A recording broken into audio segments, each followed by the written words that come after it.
Marry the real beloved.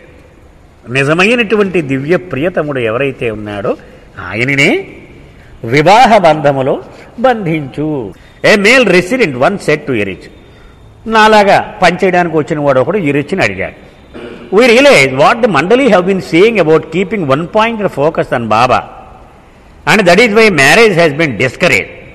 But what if you come across a girl who has totally one-pointed focus and dedication and spends all her time doing Baba work? మండలి వాళ్ళతో బాబా చెప్తూ ఉండేవారు, వివాహ బంధనం వద్దురా నాన్న, తెలుసు కదా మనందరికీ ఇరిచిని వదిలించేశాడు, ఆదిని వదిలించేశాడు అని చెప్పాడు కదా. మరి అలాంటి పరిస్థితుల్లో బాబా పనిలోనే నిమగ్నమై జీవితం అంతా బాబా కోసమే గడిపి ఒక అద్భుతమైన అమ్మాయి కలిసిందనుకో, ఆవిడ గురించి ఏం చెప్తావు నువ్వు ఈ పెళ్లి చేసుకోవడంలో అని అడిగి. Would not marriage to such a person be helpful not only to the place but also to each other in their journey to Baba. అలా వాళ్ళిద్దరూ పెళ్లి చేసుకుని అక్కడ ఉంటే వచ్చినోడికి వండి పెడిద్దావిడి, వీడేమో అందరికీ సాయం చేస్తూ ఉంటాడు, అక్కడ ప్రాంతంలోనూ బోల్డ్ బాబా వర్క్ చేయొచ్చు, ఇద్దరికీ కూడా ఒకరికొకడు దోహదం చేసుకోవచ్చు కదా అన్నాడు. Came Erich from reply. Erich సూటిగా సమాధానం చెప్పాడు, నో, వద్దు, స్టే సింగిల్, ఒక్కడివే ఒంటరిగానే ఉండిపో. Offer your self completely to Baba, so much so that you become. నిన్ను నీవు సంపూర్ణముగా ఆయనకు ఎంతలాగా నువ్వు అంకితం అయిపోవాలంటే నువ్వు ఆయన వాడివిగా మారిపోవాలి. Strive for real union with your real beloved. అది నిజమైన దివ్య ప్రియతముడితో నిజమైన ఏకము కోసము కోరుకోవాలి నీవు. All these false unions distract you from the goal. నువ్వు అనుకున్నటువంటి ఇవన్నీ కూడా నీ యొక్క గమ్యం నుండి నిన్ను దూరంగా తీసుకువెళ్ళిపోతాయి. Instead of getting into a relationship of false marriage which creates bindings, have a relationship with the Lord which will free you from all bindings. ఎవరికి మేరాబాద్లో మకా ఉండడానికి వచ్చిన వాళ్ళకి ఎరిచి చెప్తున్నటువంటి మాట అది. నీవు కొత్త బంధనాలలో తగలకుండా బాబా మీదే నీ మనసు లగ్నమై ఉంచేలాగు ఆయనకే నిన్ను నీవు అంకితం చేసి ఉంచుకో. ఎన్వి సత్యనారాయణ గారు మనకు చెప్తూ ఉంటారు, బాబా దగ్గర ఈయన వెళ్ళినప్పుడు సహవాస్ ఒకడు ఎవడో వచ్చాడు, బాబా నా భార్య పోయిందన్నాడు. సభాష్ అన్నారు బాబా. ఏమిటి నెక్స్ట్ అన్నారు, పోయింది మరి పెళ్లి చేసుకోవచ్చా నేను అన్నారు. వద్దన్నారు. పోను ఉంచుకోవచ్చా అన్నాడు. నన్ను ఉంచుకో అన్నాడు. ఆ హృదయంలో దివ్య ప్రియతముడి కన్నా ఉంచుకునేటువంటి ఉత్తమమైన వస్తువు లేదు. It is father and said in Hindi, marriage is the biggest illusion. పెళ్ళి అనేది ఒక పెద్ద భ్రాంతి. Baba himself has said about it. బాబాయే హిందీలో ఇలా చెప్పారట, లకడే కా లడ్డు జో ఖాయే. Eruch then proceeded to explain its meaning in English. Do you know what laddu is? Baba చెప్తున్నారు, లడ్డు అంటే తెలుసా మీకు? It is an Indian sweet meat and very delicious. అది మిఠాయి, చాలా బాగుంటుంది, రుచిగా ఉంటుంది. People distribute it on happy occasion such as weddings, birthdays, or when you get a new job or car or pass an exam etc. దాన్ని ఎప్పుడెప్పుడు పంచుతూ ఉంటారు. ఒకడు పెళ్లి కానీ, ఒకడు పుట్టినరోజు కానీ, ఒకడు ప్రమోషన్ కానీ, ఒకడు కొత్త కారు కొనుక్కోవడం కానీ ఇలాంటివి చేస్తూ ఉంటే అందరికీ పంచిపెడుతూ ఉంటారు. They do it to share their happiness with others. ఎందుకు చేస్తారంటే తాము పొందే ఆనందాన్ని ఇతరులు కూడా పంచుకోవాలి అని అలా చేస్తూ ఉంటారు. Baba says marriage is a laddu made of wood. Baba చెప్తున్నారు, ఈ పెళ్లి అనేది మిఠాయితో చేసిన లడ్డు కాదు, కర్రతో చేసిన laddu. It is not real laddu. So a person looking at it from a distance thinks it is real and feels tempted to eat it, but the moment you eat it you regret it. అది దూరం నుంచి ఆహా ఎంత బాగుంది, ఇది తినేయాలి ఎలాగన్నా లడ్డు అనుకుంటాడు. కానీ ఒకసారి తిని నోట్లో పెట్టుకుంటే అమ్మ బాబోయ్ కష్టంగానే ఉంది అను.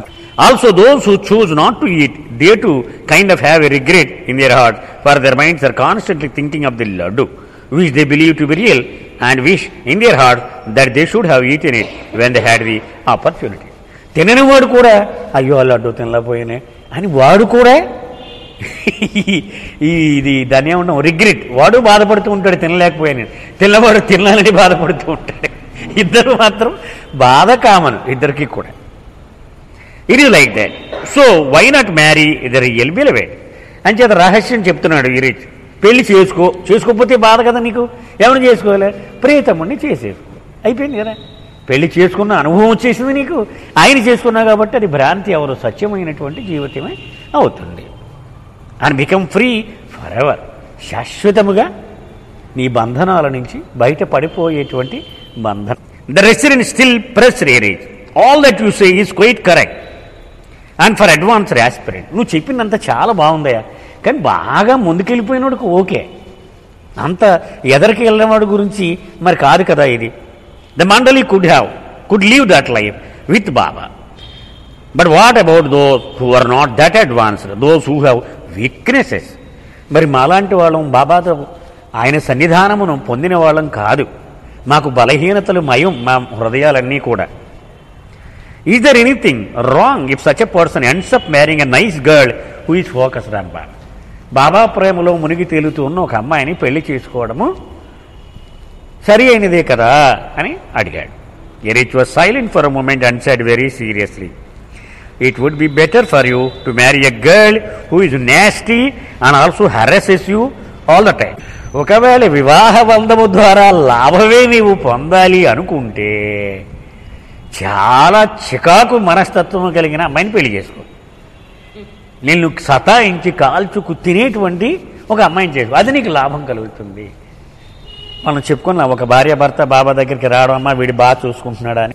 వీ ఆల్ లాఫ్డ్, అందరూ నవ్వాం. థింకింగ్ ఇరీచ్ వాజ్ జోకింగ్, అంటే ఇరీచ్ ఏదో సరదాగా దాటించేయడానికి చెప్పాడు సమాధానం అనుకున్నాం. However Erich said very seriously, నేను చెప్పేది నిజము, నేనేం ఆషామాషి మాట కాదు నేను చెప్తున్నా. There are many great saints who became saints because they had nasty wives who harassed them. మహాయోగులు ఉన్నారు, వాళ్ళు అలాగా యోగులుగా మారడానికి వాళ్ళ భార్యలే కారణం. అలాంటి వాళ్ళు ఉన్నారు.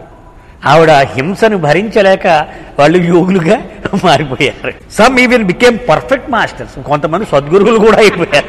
They owe it all to the harassment at the hands of their wives. దీనికి అంతకి మూల కారణం ఏమిటంటే వాళ్ళ భార్యలకే ఆ క్రెడిట్ అంతా దక్కుతుంది. That is how it is. ఇది నిజం సుమా, నేను చెప్పేది సరదాకి చెప్పటం లేదు. Always keep the final goal in mind and remember that anything that helps you reach these faster is really good for you, even though it may be distasteful from the worldly person. మొట్టమొదట నువ్వు కూర్చొని decide చేసుకో, నాకు ఏం కావాలి. బాబా దగ్గరికి వచ్చి ఎందుకు వచ్చాను డిసైడ్ చేసుకో. ఈ దరిద్రం నుంచి, ఈ వలయం విషవలయంలాగా ఈ కుడితిలో పడిన ఎలకలాగా ఇందులోనే పడి కొట్టుకోకుండా దీని నుంచి బయటకు వచ్చేసేటువంటి ఆ ముక్తి నేను సంపాదించాలి ఈ జీవితంలో. ఆయన పాదాలు పట్టుకుంటే వెళ్ళిపోతాను అని డిసైడ్ చేసుకున్నావు అనుకో, అది పట్టుకున్నప్పుడు నీకు రకరకాల అనుభవాలు తారసపడుతూ ఉంటాయి. ఇది మంచిదా చెడ్డదా అని డిసైడ్ చేయాలంటే అటువైపు నడుస్తానా, దానికి వ్యతిరేకంగా నడుస్తాను, అదొకటే టెస్ట్, అదొక్కటే చూసుకొని దానికి సహాయపడేది అయితే అది ఎంత చేరుగా ఉన్నా సరే దాన్ని మింగేస్తూ ఉంటాం. Erich words reminded me of a story of Socrates which I had red some time అగో. ఇరిచ్ మాటలు చెప్పగానే సోక్రటీస్ కదా నాకు జ్ఞాపకం వచ్చింది. Socrates was a great philosopher, believed many to be a saint of high order, probably a perfect master. చాలా అతి ఉన్నత దశలో ఉన్నటువంటి యోగి అనొచ్చు, సద్గురువు కూడా కావచ్చు. He had a wife who was very mean, చాలా నీచాతి నీచమైన భార్య ఉండేది అతనికి. And troubled him a lot, ఇంకా కాల్చు తినేసేది ఇతన్ని పట్టుకొని. Once when Socrates were scared with his disciples one of them asked him seated ఒకసారి సోక్రటీస్ శిష్యులు మధ్యలో కూర్చుని ఉండగా ఒకడు సోక్రటీస్ని ఇలా అడిగాడు, master what are your views on marriage? పెళ్లి గురించి నీ ఉద్దేశం ఏంటో చెప్పవా అని అడిగాడు గురువుని. Should one stay celibate or get married? ఒకడు బ్రహ్మచారిగా ఉండిపోవాలా పెళ్లి చేసుకోవాలా అని అడిగాడు. Which one is better for an aspirant? ఒక ఆధ్యాత్మిక సాధకుడికి ఏది ఉత్తమమైనది అని అడిగాడు. Looking at the disciple the master replied, వాడి కేసు చూస్తూ గురువు ఇలా చెప్పాడు, it is good to get married, పెళ్లి చేసుకోవడమే ఉత్తమమైనది అన్నాడు. యూ షుడ్ గెట్ మ్యారీడ్, నువ్వు పెళ్లి చేసుకో అన్నాడు. Feeling surprise the disciple asked, వాడు రెడీగా లేడు ఇలాంటి సమాధానం చెప్తాడు గురువు అని. వాడు ఒక్కసారి నిర్ఘాంతపోయాడు. Seeing your marriage is not a happy one. I feel frightened to do that. నీ పెళ్లి చూసేనా, నీ పెళ్ళము, నీ జీవితం భయం ఇస్తోందయ్యా పెళ్లి చేసుకోవాలంటే అన్నాయి. Socrates assured him by saying, ఏం పర్వాలేదు నాన్న అని ఆ భయం ఇస్తూ ఇలా చెప్పాడు. Don't worry, get married. You could be lucky and get a good wife you would make you happy. నీకు అదృష్టం ఉందా, నీ జీవితం అంతా నందనవనంలాగా సాగిపోతుంది, ఆవిడ సహకరిస్తూ ఉంటుంది. So get married. The disciple had his doubts about getting happiness out of marriage అని క్వశ్చన్ సోక్రటీస్. ఆడికి ఎందుకు నమ్మకం కుదరలే, ఇది మళ్ళీ అడిగాడు. But what if my wife turns out to be a mean and nasty women just like yours is. నాకు రాబోయే భార్య నీకు వచ్చిన బెల్లం లాంటిది వచ్చిందనుకో, అప్పుడు నా సంగతి ఏమిటని అడిగాడు. Socrates reply, then you should consider yourself even more lucky because she will make a Socrates out of you. నీలో నుంచి ఒక సోక్రటీస్ని బయటికి పుట్టేలా చేసింది ఆవిడ. That is how it is, my chief. That is how it is.